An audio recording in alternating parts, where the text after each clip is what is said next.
Жария. Ак ниет аманат коомдук кайрымдуулук фонду Россия жерине барат. Урматтуу Россия жергесиндеги мекендештер, сиздер менен бир нече жакшылык иштерде биргеликте себепкер болгон. Сиздердин ишеним көрсөтүп колдооңуздарга ээ болгон Ак ниет аманат коомдук кайрымдуулук фонду сиздер менен жолугуп, ыраазычылыгын билдирүү иретинде жана дубаңыздарды алуу максатында алдыңыздарга барышат. Жолугушуу кечелер 11-июнь күнү 17:00 Ростов-на-Дону шаарында Переулок Современный 6 Киргизия кафесинде. 14-июнь күнү саат 18:00 Москва шаарында метро Нижнегородская, Рязанский проспекти 7D Салтанат Пелас ресторанында болот. Кеченин коноктору Ак ниет аманат коомдук кайрымдуулук фондунун жетекчиси Эйлуулу Сапарбаев Медербек Мусаевич жана ушул фонд түптөлгөндөн тартып ар бир жакшылык иштеринде шериктеш болгон белгилүү төкмө акын Идирис Айтыбаев келишет. Урматтуу мекендештер, андыктан бул жүрөккө жылуулук тартуулаган жолугушууга келип, сый көрүп, жан дүйнөңүздөргө азык алып, сиздерди кызыктырган сурооңуздарга жооп алып кетиңиздер.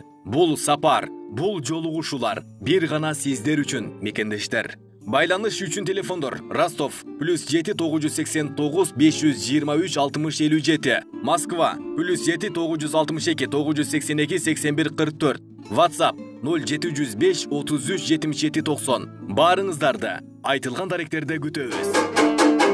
YouTube'dan bizi görgöndür, bizge göngül börgöndür. Ak niyetli münake, amanat degen fondunan, meder degen balanar, kayrımdуулuk degende tak sekret ordunan. Oktoy mına zımırrap, uçup barat bul meder, kıynalgandın kolundan, tutu alat bul meder. Jamandıktın içinde, cutu alat bul meder. Jamandarga taptakır, göngülünde bölbөгün. Abirok jamandıka bir özüm meder balan gömbөгün. Kayrımduu olup mınake, bütünдөй болгон kalkındı, ulu küçüğü jalpındı. Kayrımdуулuk kılgın dep, orduңардан жылgın dep, aldı göstöy turgun dep, jetim jesir muhtaçka, göngülüңdü burgun dep, jakşılıkты başlagan, aldıga kadam taşlagan, Alatonun ul eken men bugün meder menen maktanım. Allah razı olsun sizden. İnşallah bizdin işimiz kaçan toktogончо, дем соолугубуз качан аяктаганча иншалла биргеликте ушундай кызматты кыла берели иншалла.